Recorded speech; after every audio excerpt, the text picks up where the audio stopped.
ಸಂಸ್ಕಾರ ಆಗೋದಿಲ್ಲ. ಅದು ಭಾಳ ತಿರುಗಬಾರ್ದು. ಎಷ್ಟು ತಿರುಗಬೇಕು ಅಂದ್ರೆ ತನ್ನ ಇತಿಮಿತಿಯಲ್ಲಿ ತಿರುಗಬೇಕು. ಇತಿಮಿತಿಯನ್ನು ಮೀರಿ ತಿರುಗಿತು ಅಂತಂದ್ರೆ ಕೆಡತದ. ಹೆಣ್ಣಂದ್ರೆ ಲಕ್ಷ್ಮಿ. ಒಂದು 10 ರೂಪಾಯಿ ಒಂದು ದಿವಸಕ್ಕೆ 100 ಸಲ ಮುಟ್ಟಿದ್ರೆ ಅದು ಹಳಿದಾಗ್ತದೆ, ಲಘು ಹರಿತದ. ಹೌದಿಲ್ಲ? 10 ರೂಪಾಯಿ ಹಂಗೆ ಊರಾಗ ಎಲ್ಲರ ಕಡೆ ತಿರುಗಿಸಾಕ ಹಂಗೆ ತಿರುಗಿಸಾಕ ಕೊಟ್ಟಿ ಅಂದ್ರೆ ಅದು ಹೊತ್ತು ಮುನ್ಗೊಡ್ದ ಹೊಸಾದಿದ್ರು ಹೆಂಗೆ ಹರಿದು ಹೋಗ್ತೈತಿಲ್ಲ. ಹಂಗೆ ಜೀವನ ಅನ್ನೋದು ಇದೊಂದು ಪ್ರವಾಹ ಇದ್ದಂಗದ.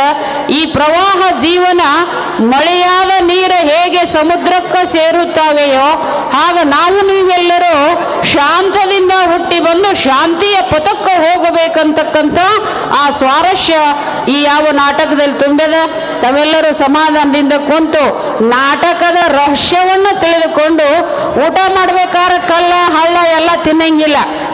ಹೌದಿಲ್ರಿ? ತಲೆಯಾಗ ಇಟ್ಕೋರಿ ನನ್ನ ಮಾತು. ಊಟ ಮಾಡ್ಬೇಕಾದ್ರೆ ಹಳ್ಳ ಯಾರು ತಿಂತಾರೇನ? ಹಳ್ಳ ಹೋಗೋದು ಹೆಂಗೆ ಅನ್ನ ಊಟ ಮಾಡ್ತೀವೋ ಹಂಗೆ ನಾಟಕದಲ್ಲಿ ಹಾಸ್ಯಮಯವಾಗಿ ಮನೋರಂಜನೆ ಆಗ್ಲಂತ ಕೆಲವೊಂದು ಹಾಸ್ಯ ಪಾತ್ರ ಬಂದಿರ್ತಾವೆ. ಅದನ್ನು ತಲೆಯಾಗ ಇಟ್ಕೊಂಡು ಹೋಗಬಾರ್ದು. ನಾಟಕದ ಸಿದ್ಧಾಂತವನ್ನು ತಲೆಯಾಗ ಇಟ್ಕೊಂಡು ಹೋದ್ರೆ ಇದು ಪರಿಶ್ರಮ ಜೀವನ ಸುಗಮವಾಗಿ ಸಾಗ್ತದಂತ ಹೇಳಿ 2 ವಾಕ್ಯಗಳನ್ನು ಮುಗಿಸ್ತಾ ಇದ್ದೇನೆ.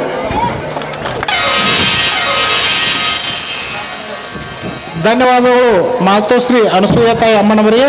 ಈಗ ವಂದನಾರ್ಪಣೆ